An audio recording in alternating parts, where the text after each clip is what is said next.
Olá, tudo bem? Animados com as nossas aulas? Eu estou super animada, porque temos mais novidades sobre processos para falar hoje. E você, já compreendeu como é importante o processo para o bom funcionamento do sistema operacional? Lembre-se de não ficar com dúvidas para as próximas aulas. Caso seja necessário, procure sempre suporte com a Web Tutoria. Hoje, nós vamos falar de estados dos processos, threads, sinalização, comunicação e sincronização de processos. Relembrando a parte de mudança de contexto do processo. Aqui nós temos o nosso bloco de controle de processo, onde são armazenados ponteiros, estados do processo, nome do processo, prioridades, registradores, limites de memória, lista de arquivos abertos e assim sucessivamente. O BCP serve para armazenar o ambiente volátil do processo. Por que precisamos salvar o ambiente volátil do processo? Porque quando um processo está ocupando a CPU, ele está com arquivos abertos, com registradores e seus respectivos valores, pilha e seus respectivos valores e assim sucessivamente.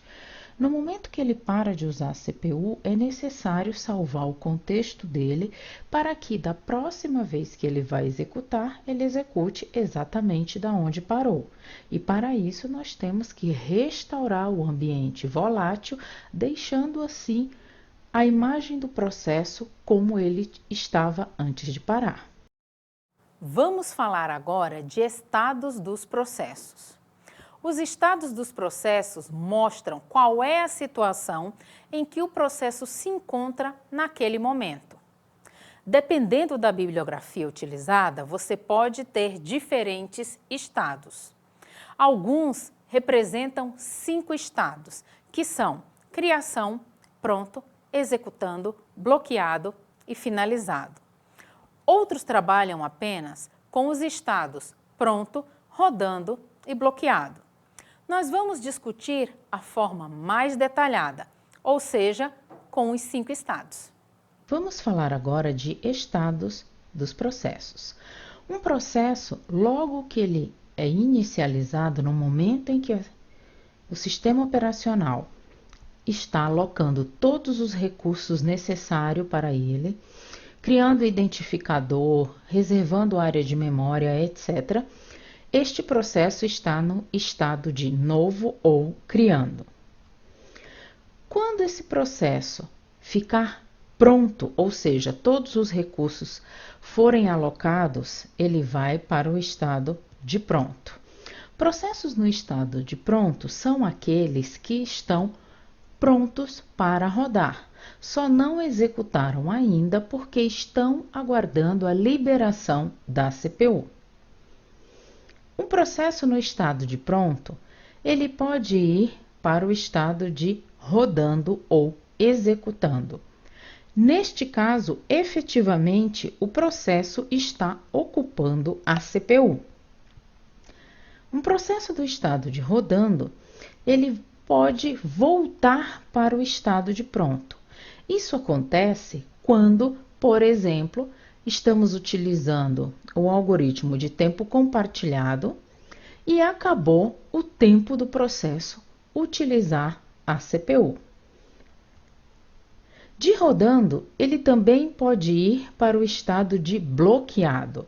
Bloqueado é quando o processo está precisando de algum recurso, seja de hardware ou software, mas este recurso não está disponível ainda.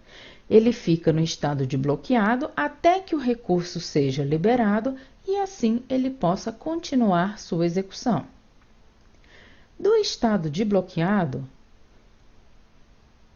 ele pode voltar para o estado de pronto, pois agora o recurso foi liberado e ele está novamente pronto para ser executado. E por que ele vai para o estado de pronto?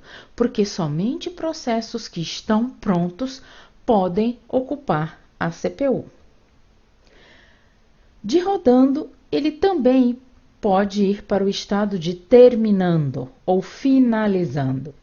Neste momento, todos os recursos alocados para este processo são liberados e o processo finaliza totalmente a sua existência para o sistema operacional. A utilização de processos independentes ou subprocessos permite dividir um programa em partes que podem trabalhar de forma concorrente. Para isso foi criado o thread, onde o processo é subdividido em vários threads. E todos eles compartilham o mesmo espaço de endereçamento do processo. Dentro de um mesmo processo, as threads compartilham tanto contexto de software quanto espaço de endereçamento com os demais. Porém, cada thread possui seu conteúdo de hardware individual. Os processos podem ter estruturas que são chamadas de thread. O que significa isso? Você tem um processo e quando você divide ele em threads, você permite que ocorra paralelismo entre o pedaço de código que está rodando em cada thread. Neste caso, cada uma tem seu contexto de hardware e o espaço de endereçamento junto com o contexto de software pode ser compartilhado, ou seja, eles podem visualizar as mesmas variáveis e acessar funções e procedimentos. Isso nos permite escalonar não mais processos, e sim threads, colocando assim as threads para execução e utilizando a CPU naquele momento. Isso facilita muito porque, por exemplo, enquanto um thread está fazendo I/O, o outro thread pode utilizar a CPU e essas instruções sendo executadas em paralelos e o processo finalizando muito mais rápido. Aqui nós temos o programa principal, algumas subrotinas, criamos uma thread para ela, thread 1, e temos thread 2 com uma subrotina e thread 3 com outra subrotina. Neste caso, fica claro que cada thread tem seu contexto de hardware e que o espaço de endereçamento é compartilhado entre eles. Em uma aplicação concorrente, muitas vezes é necessário que os processos se comuniquem. Pode-se utilizar áreas compartilhadas na memória principal ou troca de mensagens. Os mecanismos que garantem a comunicação entre processos concorrentes e o acesso aos recursos compartilhados são chamados de sincronização. Utilizando a sincronização entre processos concorrentes, é muito importante a confiabilidade nos sistemas multitarefas. Precisamos garantir que esses dados compartilhados não serão corrompidos e a execução do programa será feita de forma completa e segura. Uma solução para evitar esses problemas de compartilhamento é chamada exclusão mútua. A exclusão mútua garante que quando um determinado processo utilize uma área compartilhada, ele reserve esta área até que termine a sua ação. Essa área compartilhada é chamada de região crítica. Vamos ver um exemplo prático desta aplicação. Vamos falar agora de comunicação e sincronização de processos. Temos aqui um processo que precisa se comunicar com outro processo. Neste caso, o processo gravador precisa informar dados para o processo leitor. Para resolver isso, eles utilizaram um buffer de memória, onde eles vão armazenar o dado que deve ser compartilhado. Temos que tomar cuidado que o processo gravador só pode gravar uma informação no buffer após ela ter sido completamente lida pelo processo leitor. Da mesma forma, o processo leitor só pode ler uma informação que foi gravada pelo processo gravador e que ainda não foi lida pelo processo leitor. Para isto, precisamos fazer a sincronização entre esses processos para evitar inconsistência entre as informações.